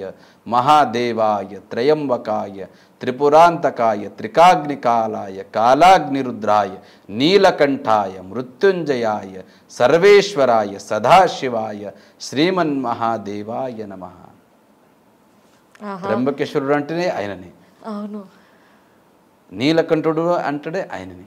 నీలకంఠ ఎందుకంటే మనం సముద్రమంతరం చేసే సమయంలో ఏదైతే మంచి చేస్తామో మనం నేను చేసాను అంటాం. అవును. ఏదైనా చెడు అయితే నువ్వు చేసా. అలాగే సముద్రమంతరం ఆ సమయంలో అమృత కడ వస్తుంది, అందరికీ కావాలి. అందరి అమృతం అంటే అందరు కావాలి, దేవతలు అందరు వెనుకబడ్డారు. వెనుకబడ్డప్పుడే అప్పుడు నాది నీది అన్నప్పుడు ఏమవుతుంది? నీది కాదు నాది కాదు ఏమవుతుంది? అవును. వేరే వాళ్ళ పాలవుతుంది అంటారు. అట్లా 4 బిందులు భూలోకం పడ్డాయి అప్పుడు దేవతలు జగడమాడేటప్పుడు. అవును. అందుకే అప్పుడు సముద్రం అంతరం ఆయా సమయంలో అమృతం వస్తే నాది నీది అన్నారు. అప్పుడు 4 బిందులు కింద పడ్డాయి భూలోకంలో. అందుకే అక్కడ 12 సంవత్సరాలకు ఒకసారి ఏమైతే కుంభమేళం అవుతుంది. అందుకని అమృత బిందులు ఆడ పడ్డాయని. అందుకే అక్కడ మన శరీరం, ఎందుకంటే మన శరీరం 3 ప్రకారాలు ఉన్నాయి. స్థూల శరీర, సూక్ష్మ శరీర, కారణ శరీర. అలాగే 3 మాహ్యముల, కార్మికముల, ఆణవముల, మాహ్యముల, కార్మికముల. మన విషయవాసన నిండి ఉంటాయి ఇవి. ఆనవములు అంటే అణువును రూపంలో మన శరీరం పైన కూర్చుంటుంది. దోషం అంటే అవి మేము కడుక్కోవచ్చు రోజు స్నానం చేసి. మాహ్యమల, కార్మికమల మన శరీరంలో విషయవాసన నుంచి కామ, క్రోధ, మద, మత్సర, దమ, అహంకారంలో నిండి ఉంటాయి. అవి ఎట్లా కడుక్కుంటారు? మేము కడుక్కొని రాదు. తీర్థం అని ప్రసాదం, దాంతో కడుక్కుంటాం మేము. దర్శనం నుంచి కడుక్కుంటాం. అలాగే అమృత బిందులు అవి 4 పడ్డాయి కదా. 12 సంవత్సరాలు ఒకసారి కుంభమేళం అవుతుంది. అదే దాని తర్వాత సముద్ర మంత్రం చేసేటప్పుడు విషం వస్తుంది ఇక్కడ వల్ల. అప్పుడు దేవతలన్నీ వెనక జరుగుతుంటారు. కానీ అందరు దేవతలు మంచి పని చేయడం మాది మాది అని ముంగుడు వస్తారు. కానీ ఒకటే దేవుడు దయామయుడు పరమశివుడు. ఆయన ఆ విషం సొంతం ఆయన తాగుతాడు. కానీ లోపల తాగితే పోయి సృష్టి ఏమవుతుందో తెలియదు, బయట పెడితే సృష్టి ఏమవుతుందో తెలియదు. అప్పుడు శివుడు ఏం చేసిండు? కంఠంలో పెట్టుకున్నాడు. అప్పుడే శివునికి నీలకంఠ అని పేరు వచ్చింది. అలాగే శివుని పని ఉంది, ఇది ఒకటే ప్రమాణం. అదే పని వేరే దేవతలు ఎవరు చేయరు. ఏ సంకటం విఘ్నం వస్తేనే దాని పరిహారం చేసేటైనా శివుడే. ఆయన స్మరణం, ఆయన పూజ నచ్చితే అన్నీ మన పుట్టిన 84 జీవరాశి లోపల మన మనుష్యులుగా పుట్టినందుకు మన జీవనం సార్థకమవుతుంది. లేకపోతే నిస్వార్థం. తర్వాత మళ్ళీ పునరపి జననం పునరపి మరణం.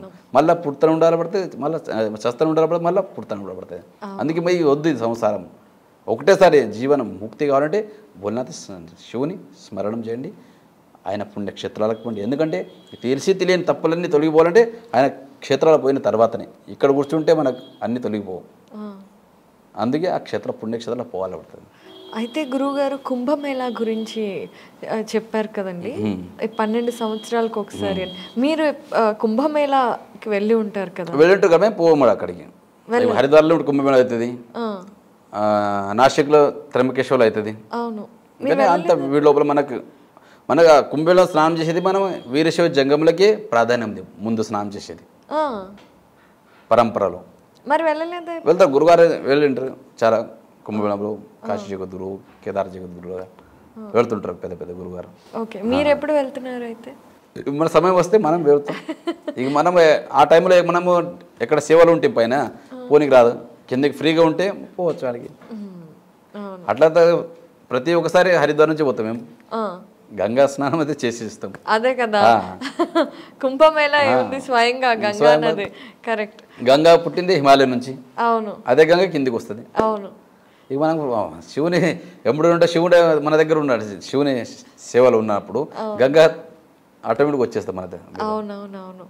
గురువుగారు, శివుడు అంటే ఎవరైనా అంటే మనుషుల్ని మాత్రమే ఉద్ధరించేవాడు కాదు, భూత ప్రేతాత్మలను ప్రతి ఒక్క జీవరాశికి మేలు కోరేవాడే శివుడు. మీరు ఇందాక చెప్పారు కదండి, అంటే మనకి 3 కర్మ శరీరం, అలాగే స్థూల, సూక్ష్మ, కారణ. కరెక్ట్. 3 శరీరాలు ఉన్నాయి. అన్ని శరీరాలని ఉద్ధరించగలిగిన వాడు శివుడే. ఆ తత్వాల గురించి ఒకసారి. శివునికి అంటారు పంచముఖ పరమేశ్వరుడు అంటారు. ఎందుకు 5 ముఖాలు. సద్యో జాత, వామదేవ, అఘోర, ఈశాన్య. ఎందుకంటే శివునికి పంచతత్వాలు ఉన్నాయి, పంచగోత్రాలు ఉన్నాయి. వీర, నంది, భృంగి, వృషభ, స్కంద, ఇలా 5 గోత్రాలు ఉన్నాయి. 5 పీఠాలు ఉన్నాయి, అంటే ధర్మపీఠాలు. రంభాపురి, ఉజ్జయిని, కేదార, శ్రీశైల, కాశీ, ఇలా 5 పీఠాలు ఉన్నాయి. ఆయుధ పీఠంలో ఈ ప్రాముఖ్యతంగా వాళ్ళ శాఖామఠాలు వేరే ఉంటాయి వాళ్ళ ఇట్లా పరంపర ఉంది వీరశైవ పరంపరలో. ఐదు పీఠంలోనే 3వ పీఠం అంటే హిమవత్ కేదార వైరాగ్య పీఠం. అక్కడ పీఠాధిపతులు అంటే మన కేదార్నాథ్ జగద్గురువులు. అక్కడ ఉత్తర భారత్లో రావల్జీ అంటారు. రావల్జీ అంటే రాజ్గురు, జగద్గురు అంటే ధర్మగురు. ఇలా పరంపర ఉంది. అయితే 6 నెలల పాటు అక్కడ పూజలు చేసి శివుడి సన్నిధిలో ఉన్న తర్వాత మిగతా 6 నెలలు ఆ 5 పుణ్యస్థలాలలో పూజలు చేసే పూజారులందరూ ఏం చేస్తుంటారు? అంటే 5గురు పూజారులు ఉంటాం కదా మేము. ప్రతి సంవత్సరానికి శివరాత్రిలో మన సేవలు చేంజ్ అవుతుంటాయి. కేదార్నాథ్లో ఉన్న వాళ్ళు అతిరిక్తులు ఉంటారు. అతిరి అంటే ఎక్స్ట్రా లోపల. కేదార్నాథ్ డ్యూటీ ఎవరు సేవ చేసి వస్తారు కదా వాళ్ళు 6 నెలల తర్వాత ఆయన తర్వాత అతిరిక్త సేవలు ఉంటారు. అంటే ఊక్యమఠంలోనే. ముఖ్యమఠం అంటే కింద ఊక్యమఠం అంటే పంచకేదార్ గద్య స్థలం. అంటే 6 నెలలు క్లోజ్ అయిన తర్వాత పూజలు ఎక్కడ నెరవేరుతాయో ఊక్యమఠం ఓంకారేశ్వర టెంపుల్ లోపల అక్కడే ఉంటాం అందరం. గుప్త కాశీ పూజ చేసేటోళ్ళు 12 నెలలు అక్కడే ఉంటారు వాళ్ళు. ఊక్యమఠం ఓంకారేశ్వర టెంపుల్లో దేవస్థానంలో పూజ చేసేటోళ్ళు 12 నెలలు ఆడే ఉంటారు. కానీ క్లోజ్ అయ్యేదే కేదార్నాథ్ మధుమేశ్వర్లు. అక్కడ 6 నెలలు క్లోజ్ అయిన తర్వాత అక్కడ చేసిన శివ పూజారులు ఇక్కడ ఊక్యమఠం లోపలనే ఉంటారు వాళ్ళపై. 6 నెలలు సతతంగా పూజ, రుద్రాభిషేకం, మహాభిషేకం నిత్య నియమాలు ఏమున్నాయో ఇక్కడ ప్రత్యక్షంగా ఇక్కడ నెరవేరుతాయి. ఇక్కడ ఊక్యమఠంలో దేవస్థానంలో. ఊక్యమఠం అంటే ఓంకారేశ్వరుడు అక్కడ. అక్కడ ఉజ్జయిని రాజా మహందాతుడు జీవనంలో 60 సంవత్సరాల తర్వాత చౌతి అవస్థ అంటారు. అంటే 60 సంవత్సరాల తర్వాత మొత్తం వైరాగ్యం వచ్చేస్తుంది. ఈ సంసారంలో ఇల్లు రాజ వైభవం ఏం లేదు. అప్పుడు ఆయనకు వైరాగ్యం వచ్చేది. దీంట్లో ఏం లేదు, నిశ్చిత మనం ఎక్కడానికి పోయి హిమాలయంలో తపశ్చర్య చేయాలని అక్కడ హిమాలయంలో చూస్తాడు రాజా మహందాతుడు. ఊక్యమఠంలో వైరాగ్యపీఠంలో వచ్చేసి అక్కడ ఒక్క కాలి మీద ఆగి తపశ్చర్య చేస్తాడు రాజా మహందాతుడు. రాజా మహందాతుడు ఉజ్జయిని ఉంటాడు. అక్కడ వచ్చేసి ఒకటే కాలు మీద ఆగి 12 సంవత్సరాలు తపశ్చర్య చేస్తాడు రాజా మహందాతుడు. అప్పుడు శివుడు సాక్షాత్కారుడై అక్కడ శివుడు ఓంకార స్వరూపంలో నిలవేస్తాడు. ఓంకార బిందు సంయుక్తం నిత్యం ధ్యాయంతి యోగినః కామదం మోక్షదం చైవ ఓంకారాయ నమో నమః. సాక్షాత్ ఓంకార స్వరూపంలో దర్శనమిస్తాడు శివుడు. అందుకే క్షేత్రానికి ఓంకారేశ్వరుడు అనే పిలుచుకొస్తారు. దాని తర్వాత పంచకేదార్ గద్యస్థలం అంటారు. పంచకేదార్ గద్యస్థలం అంటే కేదారేశ్వర్, మధుమేశ్వర్, తుంగనాథ్, రుద్రనాథ్, కల్పేశ్వర్ 5 క్షేత్రాలకు పోయి దర్శనం అందరు చేసుకొని అవకాశం కలగకపోతే ఇక్కడ పంచకేదార్ గద్యస్థలం ఊఖీమఠ్ ఓంకారేశ్వరం దేవస్థానం వచ్చి దర్శించుకుంటేవి 5 క్షేత్రాలు దర్శించుకున్నంత పుణ్యం మీకు అక్కడనే ప్రాప్తిస్తుంది ఊఖీమఠం లోపల. ఎందుకంటే 6 నెలల పూజలు నెరవేర్చేదే అక్కడ ఊఖీమఠంలో. అందుకే ఆ క్షేత్రానికి పంచకేదార గద్యస్థలం అంటారు, ఓంకారేశ్వరం టెంపుల్ అంటారు. మళ్ళీ ఆ క్షేత్రానికి ఊషామఠం అంటారు. ఊషా అంటే బాణాసురుని బిడ్డ. బాణాసురు రాక్షస వంశస్థుడు, అయితే శివభక్తుడు. ఆయన బిడ్డ ఊషాదేవి. ఊషా అక్కడ మన మఠంలో అక్కడ ముందు స్కూళ్ళు అవి లేకుండే, విద్యాభ్యాసం చేసేదే మఠంలో చేస్తుండే అప్పుడు ముందు. అక్కడ విద్యాభ్యాసం చేస్తాం. అక్కడ మాయారూపి ఆమె ఉషాదేవి. ఒకరోజు కలలో కనిపిస్తారు. ఎవరు? శ్రీకృష్ణుని మనముడు అనిరుద్ధు. కళలోనే మొత్తం పెళ్లి అయిపోతుంది, ప్రేమ వివాహం అయిపోతుంది. ఆయన చూస్తూ ఆయనతోనే పెళ్లి కావాలంటే స్వప్న కళలో మొత్తం చూసి ఉంటుంది. కానీ మొత్తం కళల పొద్దున చూస్తే అక్కడ ఏముండేది. కానీ అక్కడ ఆయనకు ఎక్కడున్న కనిపెట్టేది చాలా కష్టం కదా. ఆమె ఫ్రెండ్ చిత్రలేఖ ఉంటుంది, సఖి. ఆమెకు చెప్తుంది ఎట్లా చూసిన కళలో ఎట్లా ఉండే అని. ఆమె ఎట్లా చెప్తుంటుంది ఉషాదేవి, అట్లనే ఆమె చిత్రీకరణ ఇస్తుంది. అప్పుడు ఆమె మాయారూపి. అప్పుడు ఆయన శ్రీకృష్ణ మనుముడు ఉంటాడు, కానీ ఆయన వాళ్ళ దేవత వంశులు. శ్రీకృష్ణుడు మనుముడు, ఈవుడు రాక్షస వంశులు. కానీ ఆ సమయంలో అసంభవం ఉండే, అసంభవానికి సంభవం చెప్పించారు. అక్కడ వివాహం చెప్పించారు. అక్కడ మాయారూపం నుంచే అక్కడ పలంగా తీసుకొచ్చి మన మఠంలో తీస్తారు అనిరుద్ధుని. అప్పుడు ఆయనవే లేచి చూస్తే, ఆమె ఉషాదేవి చూస్తే ఆమెతోనే వివాహం కావాలి, ఆయనవే ఇచ్చ అవుతుంది, ఈమెది ఇచ్చే ఉంటుంది. అప్పుడు ఆ సమయంలో అక్కడ పీఠాధిపతులు ఆనందలింగ, జ్ఞానలింగ, జగద్గురు ఉంటారు అక్కడ. అప్పుడు వాడు పెళ్లి నెరవేరుస్తారు అక్కడ. అప్పుడు ఇంత పెద్ద పని చేశారంటే గురుదక్షిణ రూపం ఏమి, గురుదక్షిణను ఏం సేవ చేయాలంటే ఆ మఠానికి జీర్ణోద్ధారం చేసేస్తుంది ఉషాదేవి. అప్పుడు ఆ మఠం పేరే ఉషా మఠ, హిమోత్కేదార వైరాగ్య పీఠం ఉంటుంది. ఆ మఠం పేరు ఓంకారేశ్వర మందిరం ఉంటుంది, హిమోత్కేదార వైరాగ్య పీఠం. అప్పుడు ఈ ఉషాదేవి కట్టించినందుకు ఆ మఠం పేరే ఉషా మఠం, ఉషా మఠం అని పేరు పడుతుంది. తర్వాత అపభ్రంశ శుక్ల యజుర్వేద లోపల అక్కడ షకు ఖ అంటారు, ఊఖా మఠం, ఊఖా మఠం అని పేరు వస్తుంది. దాని తర్వాత ఇప్పుడు ఊఖీ మఠలాగా ప్రవర్తిస్తుంది. ఇప్పుడు వర్తమానంలో కేదార్పీఠం.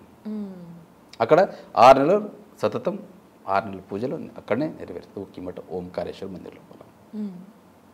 అక్కడ క్షేత్రపాల భైరవనాథుడు, వరాహిదేవి, చండికాదేవి, పంచకేదార గద్యస్థలం, ఇది అన్నీ దర్శించుకోవచ్చు. అక్కడ వచ్చిన తర్వాత అక్కడ ఎవరికైతే మనశ్శాంతి ఉండదో అక్కడ నిశ్చితంగా అక్కడ వచ్చి మన భావనలతో శ్రద్ధాభక్తితో దర్శించుకుంటారో వాళ్ళ మనస్సు శాంతి దొరుకుతుంది. అక్కడ ఉన్నంత శాంతి ఎక్కడ దొరకదని మనకు భావన ఓంకారేశ్వర మందిర్ లోపల. అందుకే అక్కడ వచ్చి దర్శించుకుంటేనే పరిపూర్ణ యాత్ర అవుతుంది. అక్కడ రాందే వేరే యాత్ర చేసుకొస్తే పరిపూర్ణ యాత్ర కాదని ఒక నమ్మకం అక్కడ. స్వామి, మీరు ప్రశాంతత అన్నారు. ఇప్పుడున్న కలియుగంలో మనుషులకి దొరకనంత ప్రశాంతత, డబ్బు దొరుకుతోంది, ఆనందం దొరుకుతుంది, అన్నీ దొరుకుతున్నాయి, ప్రశాంతత అనేది మాత్రం లేదు. అలాంటిది శివనామ స్మరణతో, పంచాక్షరి మంత్రంతో ప్రశాంతత, మోక్షం కోరుకునే వాళ్ళు ఎవరైనా సరే కేదార్నాథ్కి ఎలాంటి మనసుతో రావాలి? అసలు కేదార్నాథ్ యాత్ర మొదలు పెట్టినప్పటి నుండి ఎటువంటి నియమాలను పాటించాలో మీ ద్వారా తెలుసుకోవాలని అనుకుంటున్నాను. మన శ్రద్ధ కావాలి. శ్రద్ధ ఉంటేనే అన్ని పనులు అవుతాయి. మన మనసులో ఉండాలి. ఇక్కడ సాక్షాత్ ఇక్కడ శివుడు ఉన్నాడు. మనం ఏదో వచ్చి ఇదే గుడి కదా ఇదే అంటే అది భావన రాదు. మన మనసులో మన మనసులో ఉంచుకోవాలి. ఇక్కడ సాక్షాత్ ఇక్కడ శివుడు ఉన్నాడు. అందుకే చెప్తారు 4000 కితాబ్ పడో లేకిన్ 4 బాతోं को మత్ భూలో. ఈ సృష్టిలో శివుడు ఉన్నాడు. ఒక నమ్మకం ఉంటే అప్పుడు మనం శ్రద్ధాభక్తి వెళ్ళచ్చు. ఇక్కడ ఏం లేదంటే ఎట్లా అవుతుంది? అవును. అది కావాలంటే మనం మనసు నిశ్చిత ఒక జాగాలో ఉండాలి పడుతుంది. మనం ఇక్కడ కూర్చున్నాము కానీ మనసు ఎక్కడెక్కడో ఉరుకుతుంటుంది. అప్పుడు శివుని దర్శనం అయ్యేది చాలా కష్టం. ప్రత్యక్షంగా కనిపించేదంటే ఇదే లేదు. అంటే ఏదో ఒక శివలింగానికే దర్శించుకోవడం మన భావన కావాలి కదా. అక్కడ మన మనస్సు శరీరం ఒకటే స్థలం నిశ్చిత చేసుకోవాలి పడుతుంది. అప్పుడు మన మనసు ప్రసన్నమవుతుంది. ఇప్పుడు తీసుకుపోతాం, శివుడైతే కనిపించాడు. మనం ఎన్నో నైవేద్యాలు పండ్లు అన్నీ తీసుకుపోతాం. తీసుకొచ్చి దేవుని ముంగట పెడతాం. దేవుడు తింటాడా? తినడు. అన్నీ మనకేస్తారు. అవును.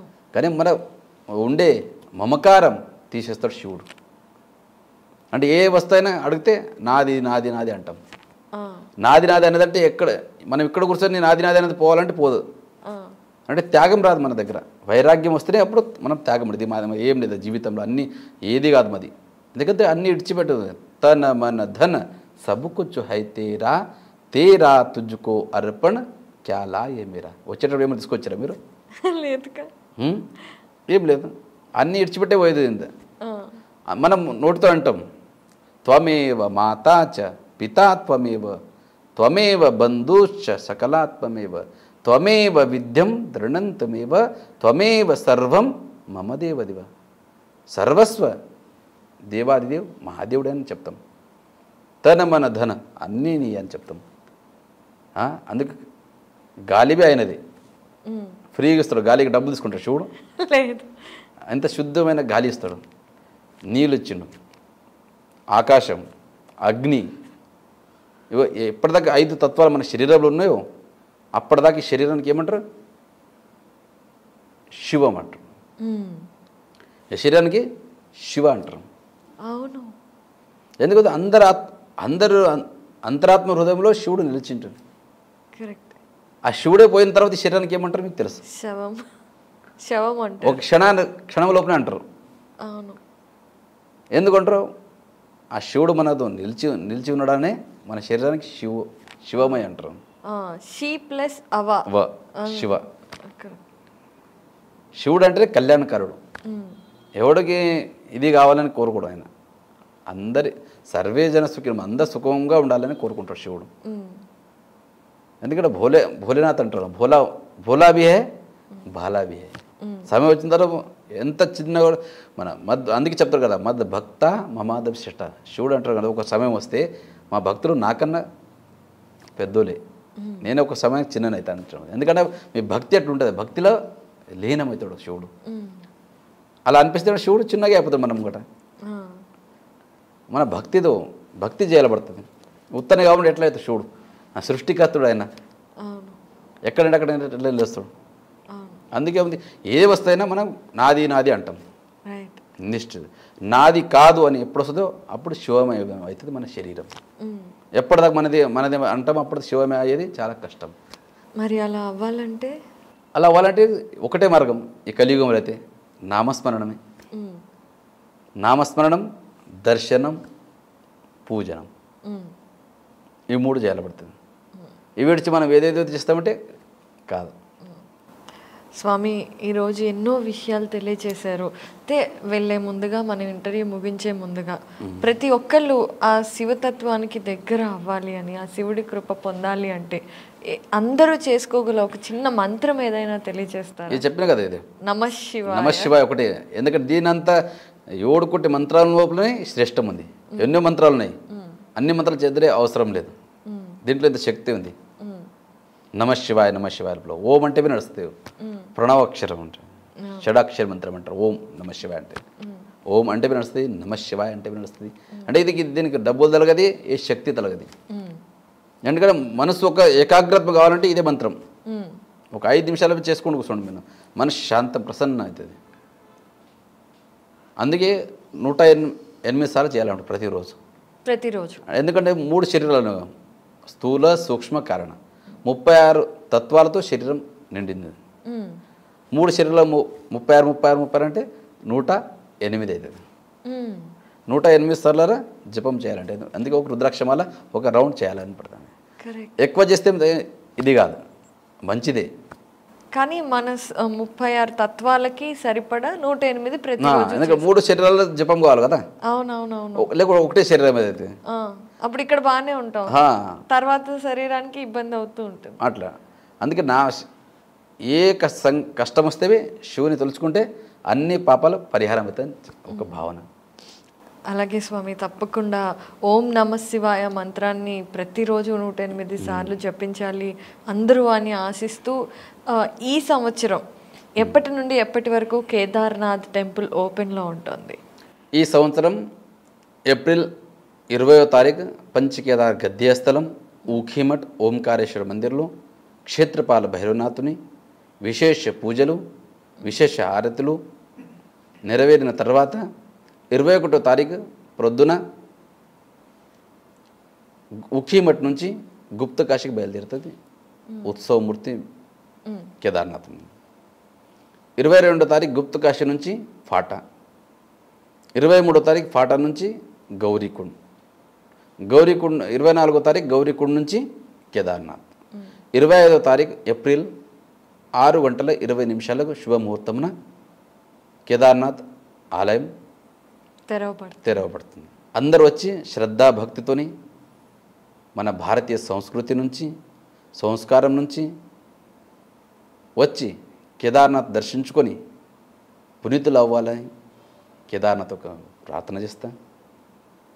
కేదార్నాథ్ వచ్చి అక్కడ ఆనందం, అందుకే కే అంటే స్వర్గం, దార్ అంటే దర్వాజా. స్వర్గం యొక్క ఆనందం ఎక్కడ దొరుకుతుందంటే సాక్షాత్ కేదార్నాథ్లో దొరుకుతుంది. ఆ ఆనందం తీసుకొని పునీతులు అవ్వాలని ప్రార్థిస్తే కేదార్నాథ్ చరణంలో. స్వామి, మేము అడగగానే ఇలా మా ఐ డ్రీమ్కి వచ్చి ఎన్నో విషయాలు కేదార్నాథ్ గురించి తెలియచేశారు, అలాగే మీ జీవిత ప్రయాణం గురించి తెలియచేశారు. మీకు ధన్యవాదాలండి. ఓం నమః శివాయ.